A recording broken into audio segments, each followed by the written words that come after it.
भगवान शिव ओगड़दानी त्रिकालदर्शी कैलाशी अविनाशी देवाधिदेव महादेव भगवान शंकर जो संपूर्ण विश्व का कल्याण करने वाले हैं, संपूर्ण जगत का उद्धार करने वाले हैं, ऐसे भगवान शिव की पवित्र पावन शिव महापुराण की कथा आप और हम सभी छत्तीसगढ़ की इस पवित्र धरा से श्रवण करने के लिए विराजित है।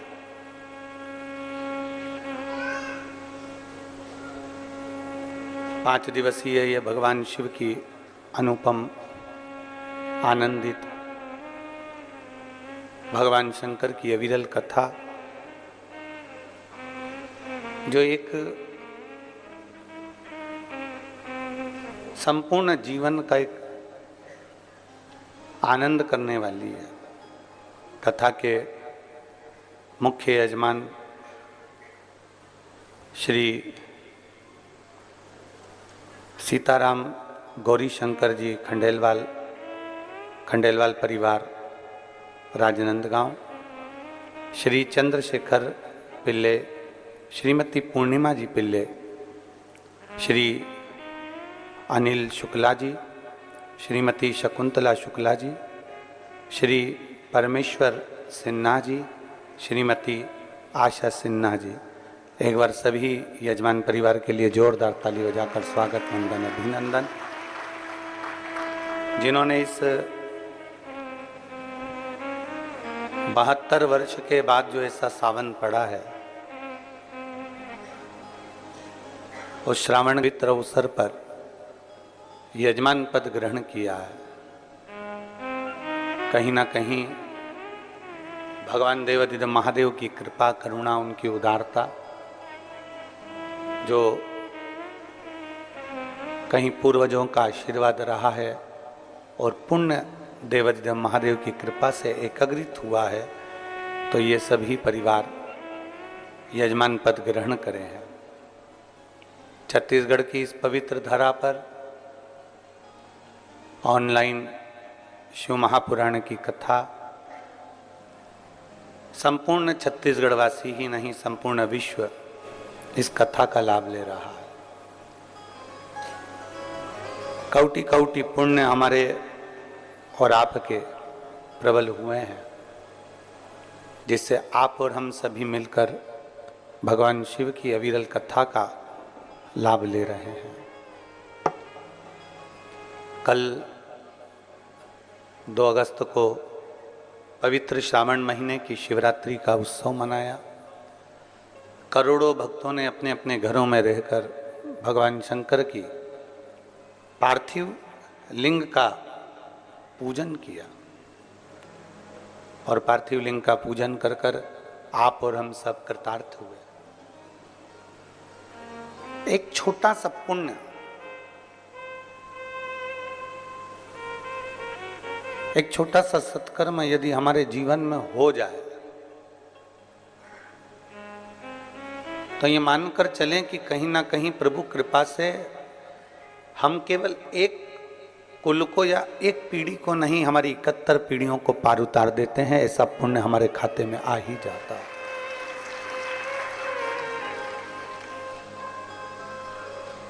कहीं शिव कृपा से, हमने पहले भी कथाओं में कहा, कमाया कमाया कमाया, आखिरी में जोड़ा जोड़ा और फिर संसार में ही छोड़ा।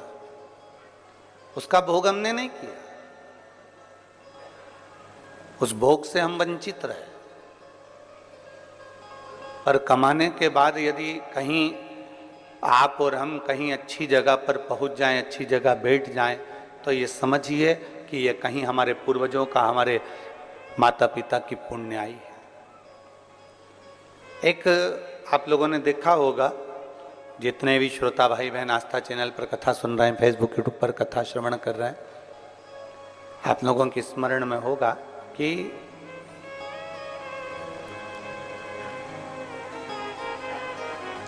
ऊंट वाले आते हैं, भेड़ वाले आते हैं, भेड़ चराने के लिए आए, ऊंट वाले ऊंट लेकर भेड़ लेकर आए और जंगल में भेड़ चराते हैं।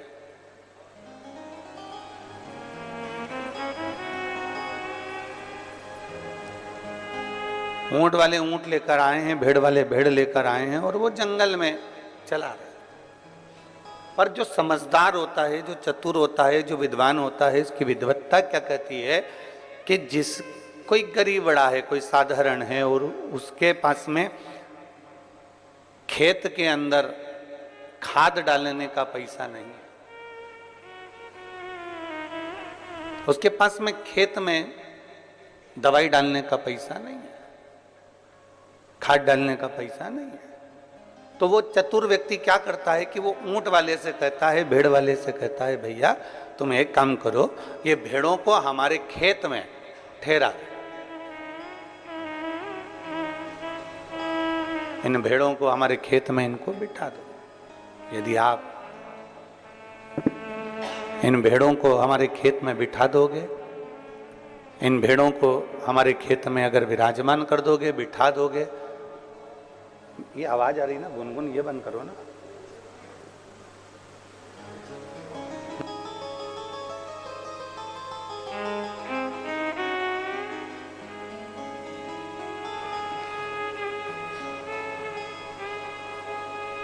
इन भेड़ों को आप हमारे खेत में बिठा दीजिए, इन भेड़ों को आप हमारे खेत में थोड़ा रात्रि भर के लिए बिठा दो। उसको मालूम है कि मेरे पास में गला पकड़ रहा है, उसको मालूम है कि ये मेरे पास में ना तो मेरे पास में खाद का पैसा है, ना मेरे पास में दवाई का पैसा है, ना मेरे पास में कुछ खेत में डालने का कोई पैसा मेरे पास में नहीं। मैं साधारण किसान हूं, मैं गरीब बड़ा किसान हूं, मेरे पास में ये सब चीजें नहीं है, मेरे पास में ये कुछ भी है ही नहीं। और उसने ऊंट वाले से कहा कि भैया इसको तुम मेरे खेत में बिठा दो। क्या होगा उसको बिठाने से? अगर भेड़ खेत में बैठ जाएगी तो उसके होगा क्या? किसान को मालूम है कि एक बार भेड़ अगर इतनी सारी संख्या में खेत के अंदर घूम लेती है, बैठ जाती है, और जब वो कहीं ना कहीं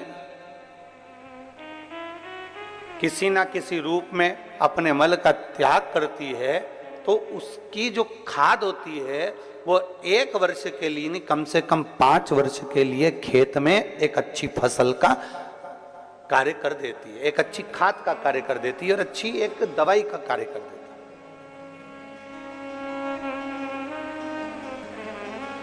किसान को मालूम है कि मेरे पास में इतना धन नहीं है, किसान को मालूम है कि मेरे पास में इतना पैसा नहीं है। उसने एक ही काम करा कि इन भेड़ों को मेरे खेत में बिठा दो, वो बैठ जाएगी ना तो बस उतने में मेरा काम हो जाएगा और मेरा 5 साल तक अच्छा चल जाएगा, केवल बैठने से। और यही शिव महापुराण की कथा कह रही है कि आपको मालूम है कि हमारे पास में धन नहीं, दौलत नहीं, संपदा नहीं, वैभव नहीं, सत्ता नहीं, हमारे पास में कुछ भी नहीं है। मान लो हमारे पास कुछ है ही नहीं। शिव महापुराण की कथा में वेद व्यास जी कहते हैं तो एक काम करो, जैसे किसान भेड़ को अपने खेत में बिठा लेता है तो 5 साल तक उसे खाद डालने की जरूरत नहीं पड़ती, 5 साल तक उसे दवाई देने की जरूरत नहीं पड़ती, खेत में फसल अच्छी होती है। उसी तरह जो एक बार शिव महापुराण की कथा में जाकर बैठ जाता है, उसके 5 साल तक उसको सोचना नहीं पड़ता, उसके जीवन का एक आनंद अपने आप उसकी अग्रणता में आता चले जाए।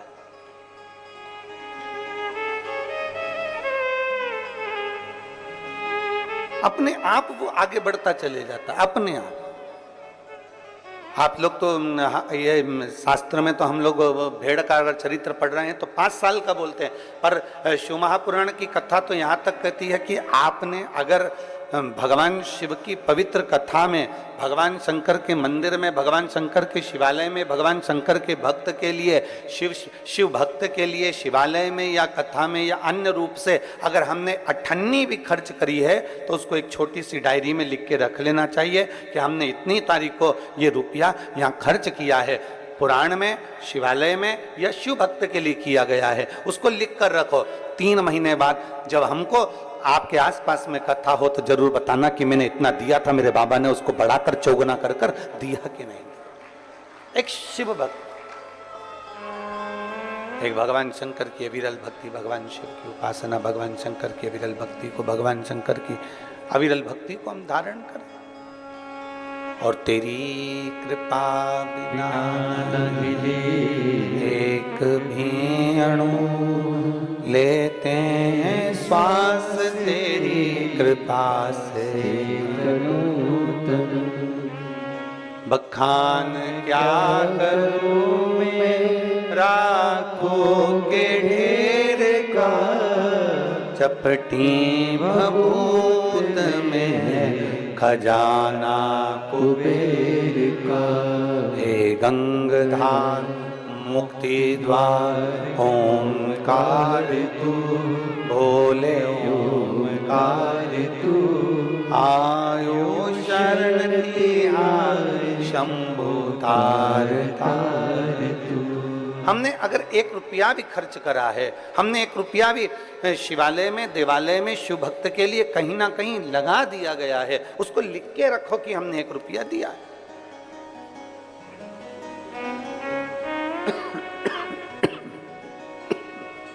हमने 1 रुपया समर्पित किया। साधारण नहीं है शिव पुराण और साधारण नहीं है शिव भक्ति।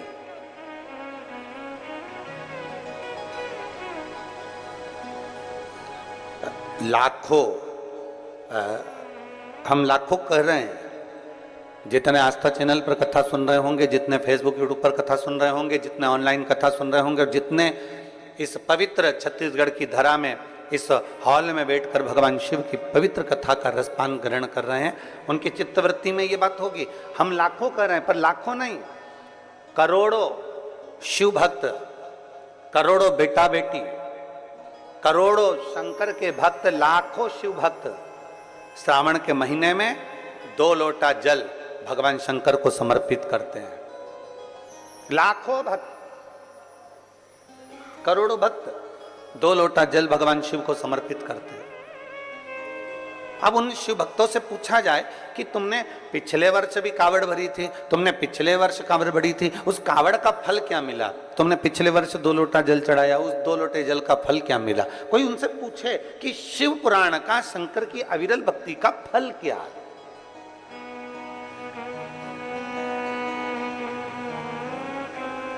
आप इतनी संख्या में बैठे हो, कहीं ना कहीं बाबा ने आप पर कृपा करी है। ये यजमान परिवार जो हैं, सभी शुक्ला जी, पिल्लई जी और खंडेलवाल जी, आदिक सिन्हा जी, ये सब यजमान परिवार तो बन के बैठे हैं, इनके ऊपर तो प्रभु कृपा हुई है। पर जितने श्रोता भाई बहन यहाँ बैठे हुए हैं, वो भी तो अपने बुद्धि से जरा विचार करें कि हमारे पूर्वजों ने ऐसा कौन सा पुण्य कर दिया था जो सावन महीने में हम यहाँ आकर बैठ गए, भगवान शंकर की कथा का रसतत्व हमने ग्रहण कर लिया। ऐसा कौन सा पुण्य हमने किया था?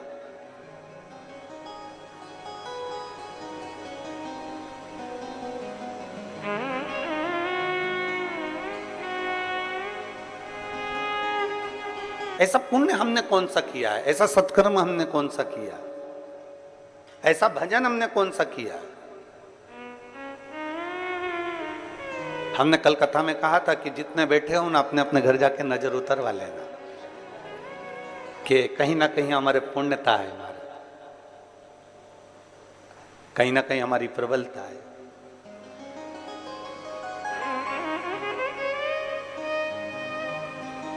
और बड़ी, वो कहते हैं सोने की चेन अगर गले में पड़ी हुई है या सोने का मंगलसूत्र पड़ा हुआ है तो उसको देखकर चोर तुम्हारे करीब में आता है। और मान लो सोने की चेन है ही नहीं, सोने का मंगलसूत्र है ही नहीं, रुद्राक्ष धारण कर रखा है या तुलसी की माला पहन रखी है। चोर आएगा बाजू में, उसको मालूम है 5 रुपए की तो बाजार में मिल जाती है, 10 रुपए की तो बाजार में मिल जाती है। जब कोई व्यक्ति मरता है तो मरने वाले व्यक्ति के शरीर पे से सारा सोना रात को ही उतार लिया जाता है, संपूर्ण सोना।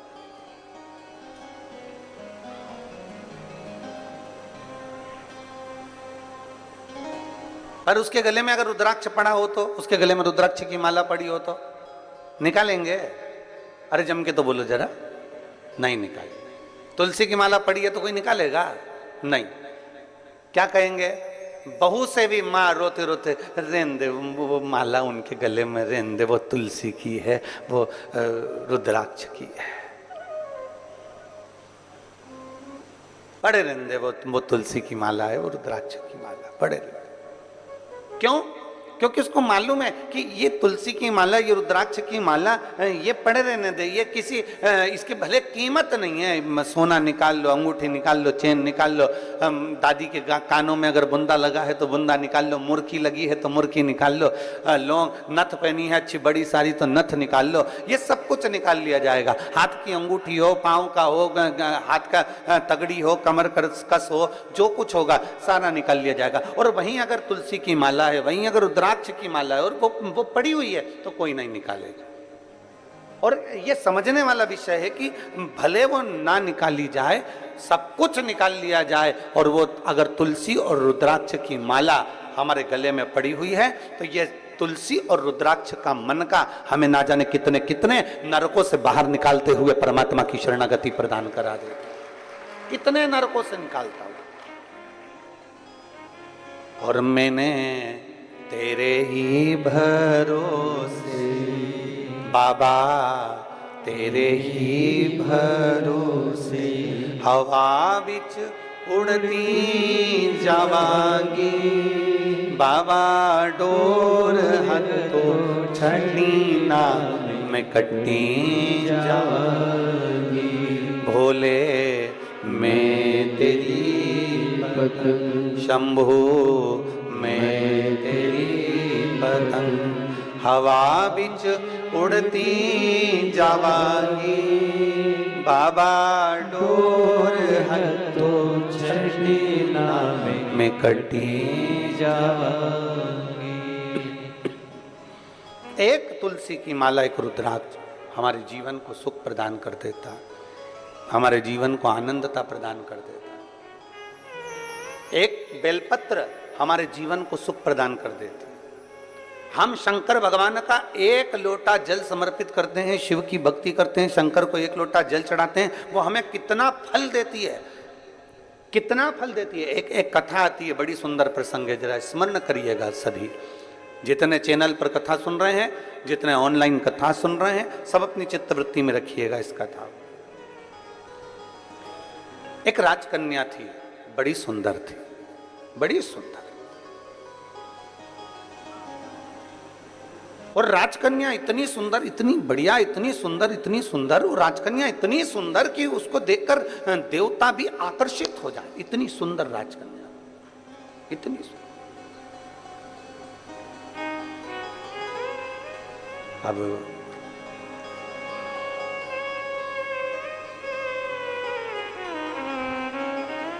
कन्या सुंदर थी, राजा को चिंता लग गई जब कन्या बड़ी हो गई। कन्या बड़ी हुई और चिंता लगी। किसको चिंता नहीं होती? और आज के जमाने में हम तो निवेदन करना चाहेंगे, बेटों की शादी की चिंता करो, बेटियों की शादी की मत करो। क्यों? क्योंकि बेटी इतनी मेहनत कर लेती है, इतनी लगनता से काम कर लेती है कि बेटी के लिए तो ढेरों संबंध आना चालू हो जाते हैं। उसकी लगनता, उसकी मेहनत उसको आगे बढ़ा देती है। और बेटों की चिंता इसलिए करना जरूरी होती है कि पिता अपने बेटे को काम पर लगा देता है, जा दुकान देख ले, जा व्यापार देख ले, जा ये कर ले, जा वो कर ले। करता वो भी है मेहनत, ऐसा नहीं कि मेहनत नहीं करता।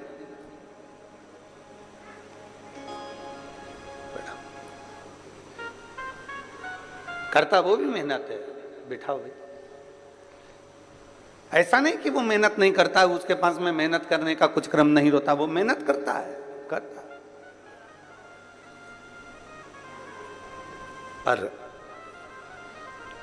चिंता हमें बेटी की नहीं, चिंता हमें बेटे की रहे।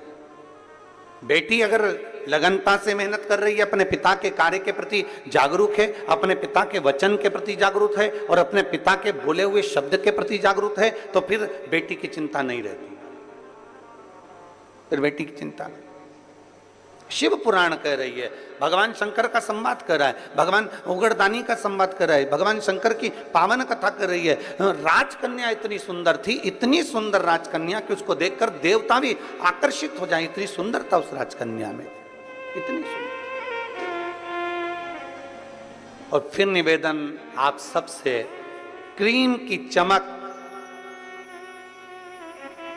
क्रीम की चमक कुछ दिन की रहती है, और यदि अच्छे कर्म करे हैं तो वो चमक तुम्हारे मरते दम तक रहती है, वो अंतिम समय तक है। बोल बम का नारा है, इतना धीमे बोलोगे तो कल्याण तुम्हारा है। बोल बम का नारा है, सारी समस्या का हल।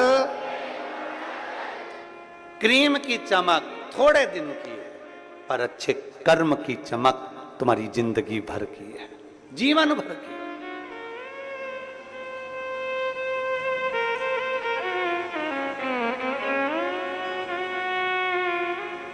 अभी हम कल देख रहे थे कि वो शुक्ला जी हैं आप कल हम देख रहे थे भजन में, आपको धर्मपत्नी का तो नहीं कह रहे, पर आपको हम कह रहे हैं। जब भजन चल रहा था, आपको किसी से मतलब नहीं था, पर आपका नृत्य शंकर को रिझाने के लिए ऐसा जोरदार कमर से आनंद लेते हुए नाच रहे थे कि हमारा भी मन कर रहा था कि हम भी नीचे उतर कर आपके साथ आ जाए। इतनी इतनी भोलेपन से, इतनी सहजता से। और अवस्था देखो क्या कितनी होगी, कितने साल की हो है? 66। नजर उतर वाले ना। प्रणाम।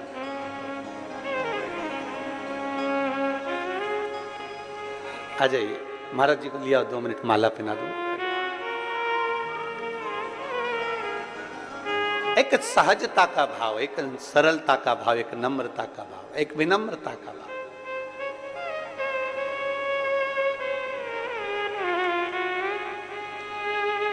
और जब अपने भीतर की सरलता होती है ना, अपने भीतर का जब भोलापन होता है, अपने भीतर की जब सहजता होती है ना, तो शिव पुराण कहती है शंकर भगवान को जितना जल प्रिय नहीं, जितना दूध प्रिय नहीं, जितना पंचामृत प्रिय नहीं, जितना सामग्री बेलपत्र प्रिय नहीं, जितनी कोई वस्तु प्रिय नहीं, शिव जी कहते हैं मुझे सबसे ज्यादा व्यक्ति का भोलापन प्रिय है, शंकर को सहजता प्रिय।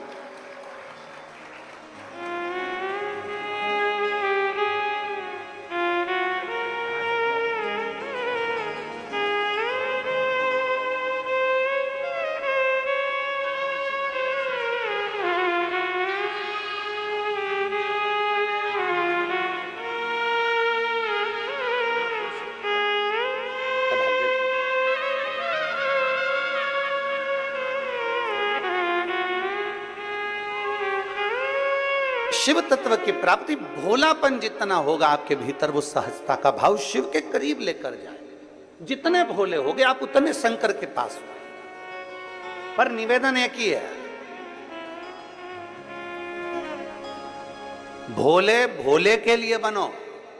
संसार के लिए भोले बन जाओगे तो लोग तुम्हें पीछे धकाना चालू कर देंगे और एक कोने में ले जाकर छोड़ देंगे।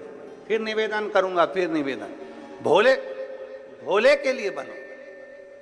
और भोले बनना है तो भोले व्यक्ति के लिए बनो, जो सहज हो उसके लिए हम सहज हैं, जो सरल है उसके लिए हम सरल हैं, जो आनंदमय है उसके लिए हम आनंदमय हैं।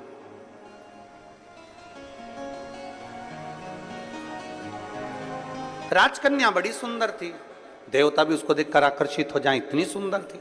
पिता के मन में थोड़ा सा भाव जागृत हो गया। पिता के मन में लगा कि मेरी बेटी, इसका विवाह करना है मुझे, और मैं विवाह करना, इतनी सुंदर है, इतनी सुंदर है। अब मैं किसी ज्योतिषी को बुलाऊं और ज्योतिषी को बुलाकर इसको जरा दिखाऊं कि मेरी बेटी का भाग्य क्या कहता है।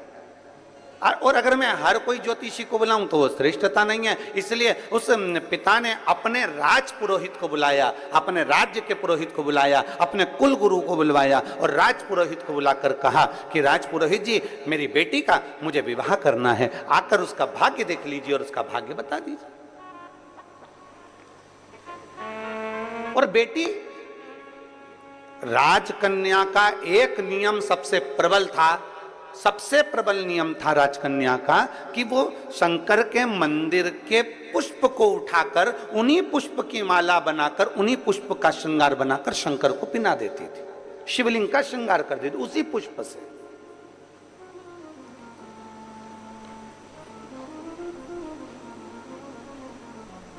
जैसे आजकल तो खैर मंदिर में बेलपत्र मिलना बड़ा कठिन हो गया। आपके राजनांदगांव के मंदिर में मिलता है क्या बेलपत्र? मंदिर में चढ़ा हुआ मिल जाता है क्या? आजकल तो बहुत कठिन हो गया, लोग चढ़ाते हैं और उठा के ले जाते हैं, बहुत मुश्किल हो गया।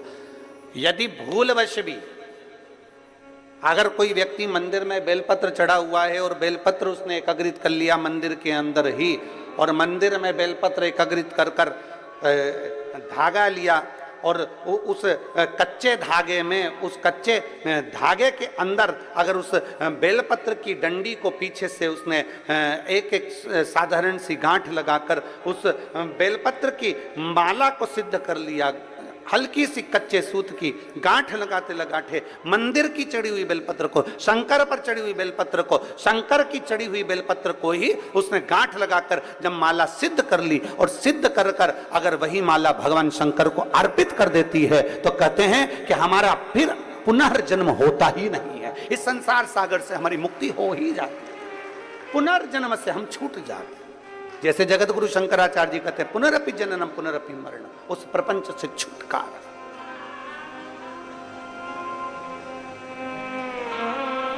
अब कई लोग ऐसे होते हैं कि वो पत्ती में छेद कर देते हैं, नहीं।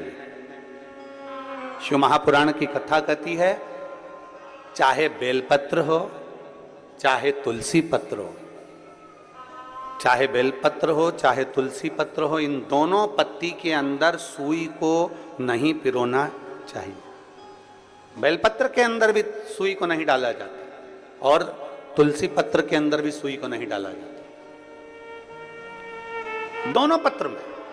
हाँ, कच्चे धागे से आप उसमें डंडी में गांठ लगाकर भगवान शंकर को माला धारण कर सकते हो, पर कौन सी बेलपत्र? फिर से बोलो जरा जम के, कौन सी बेलपत्र? जम के आवाज आना चाहिए। जो शंकर भगवान पर चढ़ी हुई है वही बेल धोया, माला सिद्ध करी और वही माला मेरे देव अधिदेव महादेव को समर्पित कर दी, वही माला। नमामि शमीशा निर्वाण रूपम विभुम व्यापकं ब्रह्मवेद स्वरूपम। नमामि शमीशा निर्वाण रूपम विभुं व्यापकं ब्रह्मवेद स्वरूपम।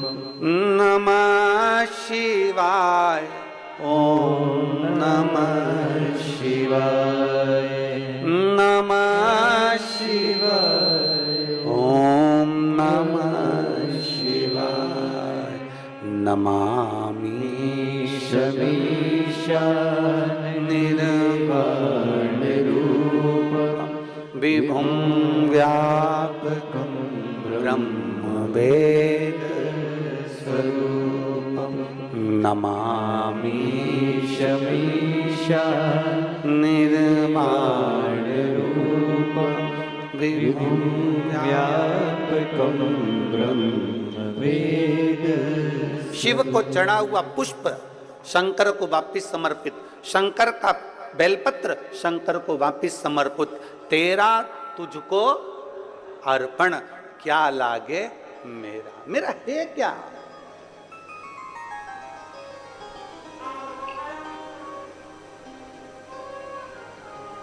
अब एक व्यक्ति पत्र लिखा भिलाई में, उसने एक पत्र में बात लिखी कि गुरुजी आप कहते हो शंकर का चढ़ा फूल चढ़ा दो शंकर जी को, शंकर की चढ़ी बेलपत्र चढ़ा दो शंकर जी को, तो ये तो झूठा हो जाता है, ये तो बेकार हो जाता है।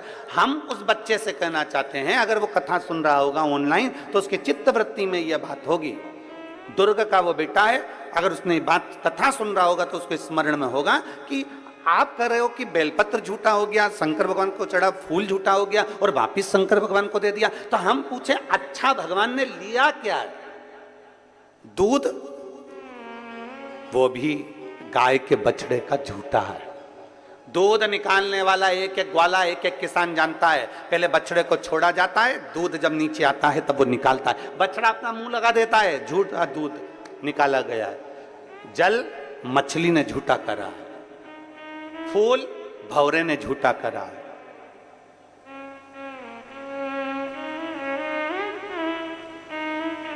और जब मेरा भोलेनाथ झूठा जल स्वीकार कर सकता है, झूठा फूल स्वीकार कर सकता है, झूठा दूध स्वीकार कर सकता है, तो अपन कौन से सत्यवान है? अपन भी तो झूठे हैं। तो जरा विचार करो कि वो झूठा पुष्प, झूठा दूध, झूठा जल स्वीकार कर सकता है, तो मेरा शंकर अपन जैसे झूठे को भी स्वीकार कर सकता है। वो सरल है, सहज है, आनंद है।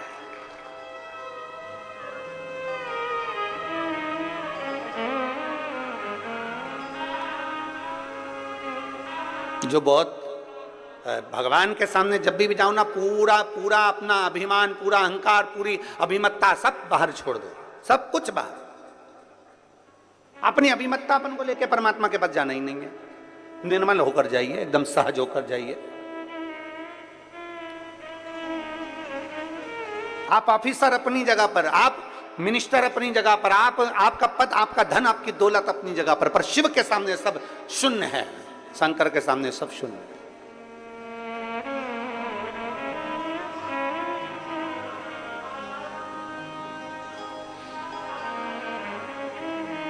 विचार करिएगा। बच्चा कहता है कि सब ये झूठा, हम कहते हैं झूठा नहीं, भगवान उसको स्वीकार करता है। एक शंकर पर चढ़ी हुई बेलपत्र 5, 7, 8, 15, 20 मिल भी गई और उसकी अपने माला तैयार करके शिव को समर्पित भी कर दी, तो ये श्रेष्ठता है उसमें। राजकन्या इतनी सुंदर थी, उसका एक काम था, बाल्यावस्था से 4 वर्ष की जब राजकन्या थी तब उसने अपने कहीं सखी के, कहीं सहेली से सीख लिया था कि मंदिर में पुष्प पड़ा है, उससे श्रृंगार कर दिया, रंगोली बना दी, वही फूल से भगवान की जलाधारी का श्रृंगार कर दिया, वही पुष्प से शिव का श्रृंगार कर दिया। राजकन्या धीरे धीरे धीरे धीरे बड़ी होती चली गई, कन्या बड़ी हो गई, कन्या बड़ी हो गई, मंदिर में जाती, श्रृंगार करती, भगवान का सेवा करती। पिता को चिंता लग गई कि मैं अपनी कन्या का विवाह किससे करूं, इसको किसको समर्पित करा जाए, किसको दिया जाए। और फिर निवेदन है, राजा जनक जैसी चतुरता लाकर रखना अपनी बुद्धि में। बेटी का विवाह करने से पहले राजा जनक जैसी विद्वत्ता लेकर आओ। राजा जनक ने एक संकल्प किया था, मेरी बेटी का विवाह मैं उसी के साथ करूंगा जो धनुष को उठाएगा, चढ़ाएगा, मैं बेटी उसको ब्याह दूंगा। राजा जनक जी ने ऐसा विचार क्यों किया? क्योंकि राजा जनक की बेटी माता जानकी जी जब 4 वर्ष की थी तब राजा जनक जी ने अपने सेवकों से कहा था, धनुष के नीचे का भाग लीप कराओ, पोंछ कराओ, आज मुझे पूजन करने आना है। सेवक गए, धनुष को 10-10 हजार सेवकों ने उठाया पर धनुष उठा नहीं। सेवक वापिस आ गए, सीता जी खेल रही थी। 4 वर्ष की सीता जी को देखकर कहा, सेवकों ने तुरंत कहा, जानकी जी पिताजी आए तो कह देना हमने धनुष के आसपास का लीप दिया पर धनुष हमसे नहीं उठा, इसलिए उसके नीचे हम गोबर से नहीं लीप पाए। आप कह दोगी ना? सीता जी ने कहा, क्या काका तुमसे धनुष नहीं उठा, चलो मैं उठाती हूं, तुम लीप देना। सीता जी गई, 4 वर्ष की माता जानकी जी ने अपने उल्टे हाथ से धनुष को उठा लिया, सीधे हाथ में गोबर लेकर लीप दिया और धनुष को रख दिया। जनक जी जब पूजन करने के लिए आए जनक जी जब पूजन करने के लिए आए तो जनक जी ने देखा कि आज धनुष के नीचे का भाग पहली बार लिपा हुआ है। ये किसने लीप दिया? सबने कहा जानकी जी ने लीपा। जानकी, 4 साल की जानकी, बुलाओ सीता को। जानकी को बुलाया। जानकी बेटा तूने ये धनुष कैसे उठा लिया? उसने कहा पिताजी बिल्कुल सरल था। उल्टे हाथ से सीता जी ने अपने पिताजी के सामने धनुष उठाया, गोबर लिया और लीप के बताकर धनुष को रख दिया। जनक जी ने विचार कर लिया, मेरी बेटी अगर उल्टे हाथ से धनुष उठा सकती है तो इसका पति वो होगा जो धनुष को उठाएगा, चढ़ाएगा, तोड़ देगा। मैं बेटी उसके साथ ब्याह दूंगा। अर्थात जनक जी जैसी विद्वत्ता लेकर आना है। अपनी बेटी विद्वान है तो उससे दुगना विद्वान उसका वर होना चाहिए। अपनी बेटी ज्ञानवान है तो उससे दुगना ज्ञानवान उसका वर होना चाहिए। अपनी बेटी चतुर है तो उससे चतुर उसका वर होना चाहिए। अपनी बेटी सुंदर है तो उससे सुंदर उसका वर होना चाहिए। अपनी बेटी बुद्धि विवेक में प्रबल है तो बुद्धि विवेक में प्रबल उसका वर होना चाहिए। हम क्या देख लेते हैं? एक पेट्रोल पंप देख लो, एक गाड़ी देख लो, एक बंगला देख लो, ये देख लो, वो देख लो और बेटी का विवाह कर दो। क्या मतलब? अगर तुम्हारी बेटी में विद्वत्ता है और भगवान ने उसको अगर लायक बनाया है तो 4 पेट्रोल पंप खड़े करने की जवाबदारी भी तुम्हारी बेटी रखती है, उसका दम रखती है। आप इतना सहज में कोई मिलेगा कि नहीं मिलेगा? अच्छा पेट्रोल पंप दिख रहा है,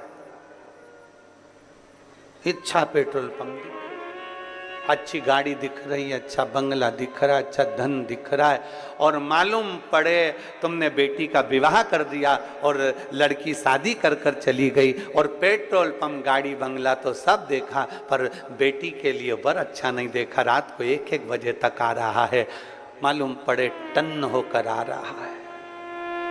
दोस्तों के साथ बैठा रहता है, 1 मिनट का समय उसको अपनी पत्नी के लिए नहीं है। जब भी घर में आता है ऐसा बोलता है कि घर में क्लेश हो जाता है और तुम सोच रही हो कि पेट्रोल पंप से गुजारा हो जाए, तुम सोच रही हो गाड़ी और बंगले से गुजारा हो जाए। एक बात आपसे कहें, बाप बेटी को विदा करता है ना, सारा सोना चांदी, कपड़े लत्ते, जेवर, आभूषण सब देकर भेजता है। बोलो बोलो सही है कि गलत है? जब बाप बेटी को विदा करता है और बाप को मालूम पड़ जाए कि लड़का अच्छा नहीं है, मेरी बेटी का सम्मान नहीं करता, आदर नहीं करता, सत्कार नहीं करता, इसने सब बर्बाद करके रखा, बच्चों पर ध्यान नहीं देता, तो ईमानदारी से बोलो बाप जमाई की इज्जत करेगा? अरे बोलो तो रे, करेगा इज्जत? नहीं करेगा। क्यों नहीं करेगा? क्योंकि मैंने अपनी बेटी को इतना देकर भेजा, बेटी को मैंने सम्मानजनक कर कर भेजा और मेरे जमाई ने इसकी इज्जत नहीं करी, इसलिए फिर दूसरी बार बाप जमाई का एक बार आदर करेगा, सम्मान करेगा, फिर दूसरी बार आदर नहीं करेगा, सम्मान नहीं करेगा, क्योंकि मैंने देकर भेजा था और इसने आदर नहीं करा। उसी तरह परमात्मा है, परमात्मा ने आंख, नाक, कान, पूरा शरीर देकर भेजा, पूरा शरीर दिया, अच्छे से अच्छा दिया। उस बाप ने पृथ्वी पर भेजने से पहले परमात्मा ने अपने को अच्छा बनाकर भेजा और हम आए पृथ्वी पर और मालूम पड़े काम, क्रोध, लोभ, मोह, आसक्ति, तृष्णा, झूठ, प्रपंच, क्रोध, दिन भर गुस्सा गुस्सा गुस्सा, चिड़चिड़ चिड़चिड़ चिड़चिड़, दिन भर अपशब्द कहना, निंदा करना, बुराई करना, दिन भर उसमें लगा दिया, दिन भर उसमें लगा दिया। भगवान ने सोचा अब तुझे आ तो एक बार तुझे दे दिया, अब की बार दूसरी बार जन्म नहीं दूंगा, बनाऊंगा तो तुझे वहीं राजनांद गांव में भेजूंगा, पर कुत्ता बना के भेजूंगा, तो चिंता मत कर जाए। स्वान बनाकर भेज दूंगा पर इंसान बना के नहीं भेजूंगा, क्योंकि तूने कीमत नहीं समझी। ये शरीर तुझे दिया था, 5 कर्मेंद्रिय, 5 ज्ञानेंद्रिय और एक मन रूपी शरीर देकर भेजा था, पर तूने इसको संभाला नहीं, उसको जाना नहीं। इतनी अच्छी बेटी दी थी पर तूने उसकी इज्जत नहीं करी, इतनी अच्छी बेटी दी थी, इसकी इज्जत नहीं करी, इसको सोना पहनाकर भेजा, आंख, नाक, कान सब बनाकर भेजा। करोड़पति बेटी दी, 1-1 किडनी 5-5 लाख की दी, करोड़पति बनाकर भेजा, लाखों का सामान देकर भेजा, पर तूने इसकी इज्जत नहीं करी, तो अगली बार तुझे ये दूंगा नहीं, बनाऊंगा पर तुझे देश देश देश बनाऊंगा पर तुझे कितनी मेहनत से। बेटी की शादी करने से पहले जनक जी की कथा का स्मरण करिएगा, बेटी का विवाह करने से पहले जनक जी की कथा का स्मरण करिएगा कि बेटी समझदार है तो उससे दुगना समझदार उसका वर होना चाहिए। गाड़ी, बंगला, पेट्रोल पंप, जमीन जायदाद नहीं देखना, सबसे पहले देखो कि जिस लड़के के साथ बेटी ब्याह रहे हैं वो लड़का आपकी बेटी की इज्जत करेगा कि नहीं करेगा, आपकी बेटी का सम्मान करेगा कि नहीं करेगा। मालूम पड़े धन तो बहुत है पर क्या करे, क्या पेट्रोल पंप की पेट्रोल को खाएगी कि गाड़ी बंगले को मुख में लेगी? नहीं, अपने पति के 2 शब्द प्रेम के मिल जाएं, आदर के शब्द मिल जाएं, बस बहुत है। जब दुख की घड़ी आए, जब कहीं बेटी को घर में ताने मिल रहे हो और जगह पर उसका पति एक बार साथ में खड़ा हो जाए तो बेटी की भी छाती को लगता है कि मेरे साथ कोई है खड़ा होने वाला, कोई है मेरा साथ देने वाला। मालूम पड़े वो तो दोस्त के साथ बैठा है, क्या करे।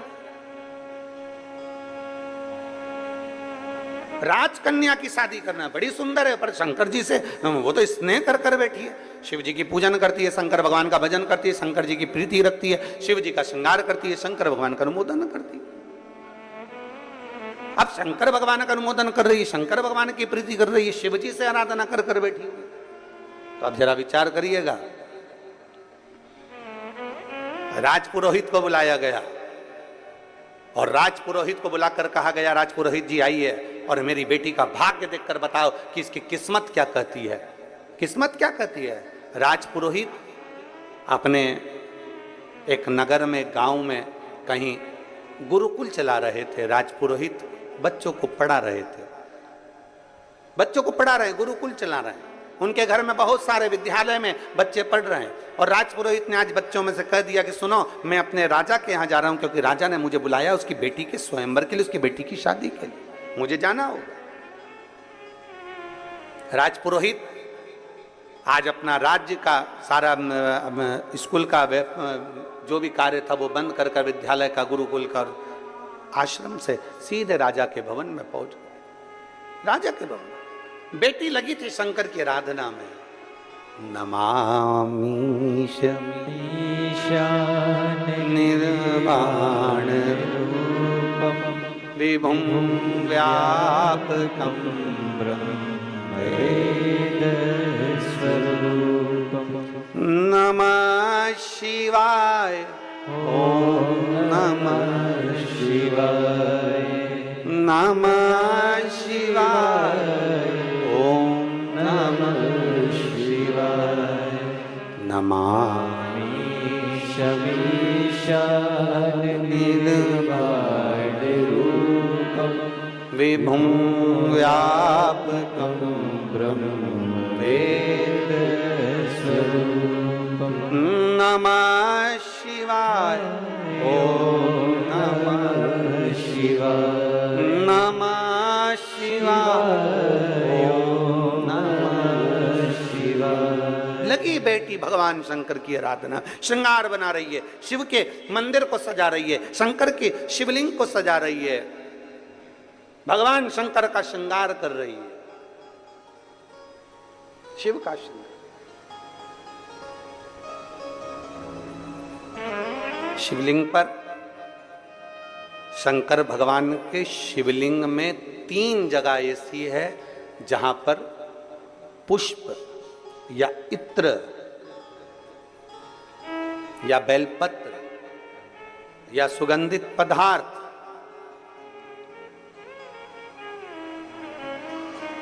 भगवान शंकर को समर्पित करा जाता है तो रोग से निवारण होता जाता है। 3 स्थान समझेंगे। ये शिवलिंग जलाधारी अशोक सुंदरी का स्थान मध्य में, इधर गणेश का स्थान, इधर षडानंद कार्तिकेय का स्थान। 3 स्थान हैं जहां पर बन सके। अगर आपको लगता है कि मैं जांच कराने के लिए डॉक्टर के पास जा रही हूं और डॉक्टर ने बोला है कि कोई बड़ी बीमारी तुमको लगती है तो जांच कराने जाओ, डॉक्टर बोले जांच कराओ, जितनी रिपोर्ट होना आना चाहती है आए, पर उससे पहले अगर 3 जगह पर इत्र समर्पित कर दिया जाए, इत्र हो या सुगंधित कोई पुष्प हो, इत्र या सुगंधित पुष्प, 3 स्थान पर अगर इत्र समर्पित किया जाए तो वो स्थान और इत्र समर्पित कर कर आप जाओ, फिर जांच कराओ, मना नहीं, पर वो 3 स्थान बताएगा। पहला स्थान अशोक सुंदरी और भगवान शंकर का जो शिवलिंग रखा है उसके बीच में जो अशोक सुंदरी और शंकर भगवान के शिवलिंग के बीच में एक जगह खाली पड़ी रहती है। अशोक सुंदरी का स्थान पूर्ण होगा, शिवलिंग होगा, उसके बीच में एक स्थान खाली होता है। उस स्थान पर अगर जिस समय पर भगवान शंकर के जिस अशोक सुंदरी और शिवलिंग के बीच में जो स्थान है वहां पर अगर इत्र लगाया जाए, दूसरे नंबर पर शिवलिंग के ऊपर से लेकर नीचे के मध्य भाग में, जहां मध्य भाग है ये शिवलिंग, ये नीचे का भाग और मध्य भाग में अगर इत्र लगाया जाए, और तीसरा भगवान शंकर का जो जल नीचे की ओर गिरता है, जहां जो पट्टी रहती है पानी नीचे आने की, उस पट्टी पर अगर इत्र लगाया जाए, ये 3 स्थान इत्र लगाने के होते हैं, अगर वहां लगाया जाए तो कैसा भी रोग हो आपकी जांच अच्छी ही आएगी, बेकार नहीं आ सकती। आप कितने ही करा लें उसको। एक शंकर भगवान के शिवलिंग का 3 जगह पर इत्र या 3 जगह पर सुगंधित पुष्प लगाया जाए।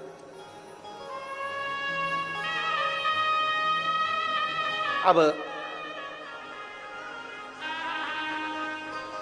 जब आप लोग अभिषेक करने बैठते हैं या पूजन करने बैठते हैं या शंकर जी के मंदिर जाते होंगे, कौन कौन जाता है शिवालय? सभी लोग जाते हो? बोलो हर हर महादेव। शिवालय जाते हो तो शिवालय में जाकर जब आप इत्र चढ़ाते हो भगवान पर, यहाँ इत्र लगाया आपने, फिर यहाँ पर भी लगा देते हो, यहाँ पर भी लगा देते हो, यहाँ पर भी लगा देते हो, सब दूर इत्र लगा देते हो। जो समझदार होता है ना वो सभी दूर इत्र लगा देता है। और कई कई ऐसे रहते हैं, जरा सा इत्र लिया और रुई में लेके एक जगह पर रख दिया, फूल में लेके एक जगह पर रख दिया, पर पूर्ण जगह पर इत्र लगा दो, बाबा के पूर्ण स्वरूप पर इत्र लगा दो। आपको नहीं मालूम अनायास, आपको नहीं मालूम कि 3 जगह कौन सी है, तो आप पूर्ण स्वरूप पर इत्र लगा दीजिए, पूर्ण स्वरूप पर। वेद मंत्र में त्र्यंबकेश्वर का बाबा का मंत्र,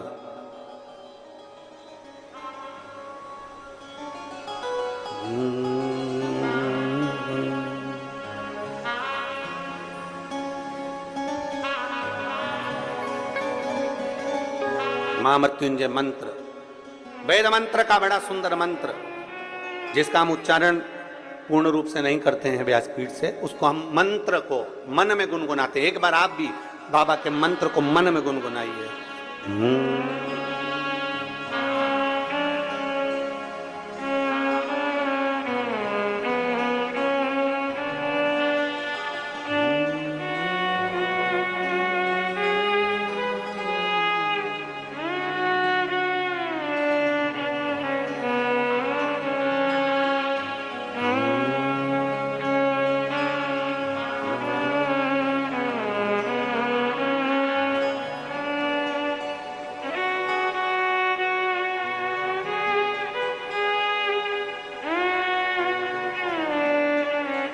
भगवान शिव का त्र्यंबक मंत्र का स्मरण करें, और नहीं कर सकते तो पंचाक्षर करें नमः शिवाय, नहीं कर सकते षडाक्षर करें ओम नमः शिवाय, नहीं कर सकते तो श्री शिवाय नमस्तुभ्यम का स्मरण करें। आपको नहीं ज्ञात 3 जगह का वर्णन, यहां तक शिव कथा कहती है। ये जो कई लोग कहते हैं हमारे कोई बच्चा जन्म से जो होता है ना, और कई बच्चे से जन्म से होते हैं जिनकी बुद्धि विकास नहीं कर पाती है, डॉक्टर कहते हैं ये बच्चा अन्य बच्चे से 2 साल 4 साल 3 साल 6 महीना पीछे चलेगा। अब माँ सोचती है मेरा बेटा 2 साल 4 साल 6 साल पीछे अन्य बच्चों से। हाँ, तब उस जगह पर शंकर भगवान के शिवलिंग, अशोक सुंदरी की जगह और मध्य का जो खाली स्थान है, मध्य का जो स्थान बचा हुआ है, वो स्थान,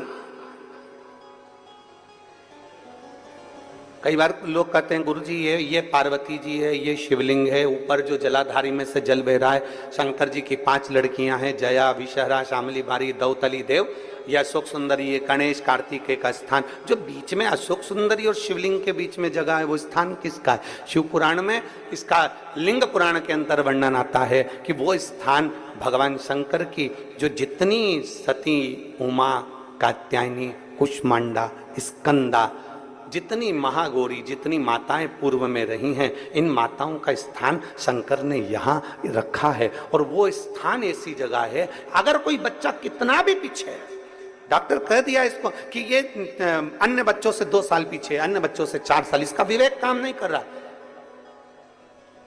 एक छोटी सी बेलपत्र, एक छोटी सी बेलपत्र, छोटी सी बेलपत्र लीजिए, छोटी सी, और उस छोटी सी बेलपत्र को, छोटी सी बेलपत्र को उस स्थान पर अशोक सुंदरी की ओर डंडी कर कर उस स्थान पर छोटी सी बेलपत्र को रखिए, और 3 बार उसी स्थान पर जल समर्पित कर कर वही बेलपत्र बेटे को लाकर बच्चे को, वो खाए ना तो पीस कर कैसे भी उस बच्चे को धीरे धीरे देना चालू करिए। आप आप खुद अंतर देखेंगे कि 3 महीने 4 महीने में उसका विवेक, उसके विवेक में, उसकी बुद्धि में अंतर आया कि नहीं। वो स्थान की मूलता, वो स्थान की मूलता। और शंभु शरने पड़ी मांगू घड़ी रे,